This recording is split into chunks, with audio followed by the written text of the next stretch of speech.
मेरा तो बड़ा पर्सनल मसला है कुछ लोगों से एट ARY, और मैं बड़ी ओपनली इस बात को कंडेम भी करती हूँ जो उनके साथ हो रहा है, लेकिन ये सहाफती तंजीम नहीं है। ARY सहाफती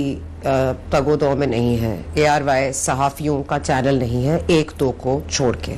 मैं यही कहना चाहती हूँ कि अब हमने पहले एक इदारे को देखा जो फौज है वो मुदाखलत करती है, फिर हमने दूसरे इदारे के बारे में अब कहना शुरू कर दिया है चुपके चुपके आहिस्ता आहिस्ता कि थोड़ा सा जुडिशल ओवर रीच भी हो रहा है, जो जुडिशल एक्टिविज्म जिसको कहते हैं वो भी हो रहा है। जो अब जिसकी बारी आने वाली है वो है मीडिया की। मीडिया का काम खबर देना है, खबर बनाना नहीं। खबर को रिपोर्ट करना का वादा करना है, बैलेंस नहीं करना। ये बैलेंसिंग एक्ट में जो फंस जाते हैं कि इसको हमने 10 मिनट दिए तो इसको भी 20 मिनट दे दें, और उसके बाद माजरत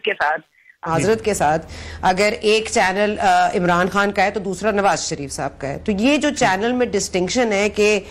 PTI इस चैनल पे नहीं जाएगी तो नून लीग इस चैनल पे नहीं जाएगी, और नून लीग की तो खैर मीडिया स्ट्रेटजी काफी बुरी है, उनको तो I don't want to say anything to that, but my point is कि इस वक्त मीडिया जो है फॉरेन पॉलिसी डिक्टेट नहीं कर सकती। आप मीडिया के एंकर पर्सन को देखिए जो बैठ के कहते हैं ये मैं इनके साथ रात में बैठा हुआ था, मुझे तो कल रात को पता था कि ये क्या करने वाले हैं, मुझे तो परसों पता था, मुझे तो अभी बताया है, मुझे तो अभी मैसेज आ गया है। भाई आप मीडिया को इतना मत, आप इसको रूम दें, आप अपनी चीजें यहां मत डालें, इनको इतना स्ट्रांग मत बनाएं कि ये भी कल आपके सर के ऊपर खड़े हो जाएं। और ये मीडिया कर रहा है आहिस्ता आहिस्ता, ये वो सीढ़ियां फलांग के ऊपर जा रहा है जहां से इसको कट टू साइज करने के लिए फिर हमें एक और जदोजहद करनी पड़ेगी। ठीक है, अदलिया बहाली जिस तरह हुई थी ना, उस तरह से मीडिया बहाली की भी एक मूवमेंट चली जाएगी जिसमें से मीडिया की जो बैड ओमन्स हैं उनको खत्म करके कोई अच्छे जो सहाफी है उनको आगे आना चाहिए। मैं अपना कोई इसमें मवाजना नहीं करी, मैं अच्छी हूं या बुरी हूं, ये ओपन टू एवरीवन्स क्रिटिसिज्म, वो तो मैं दिन सुबह से लेकर 24 घंटे में सुनती हूं क्रिटिसिज्म, लेकिन पॉइंट ये है कि media also needs to hold back.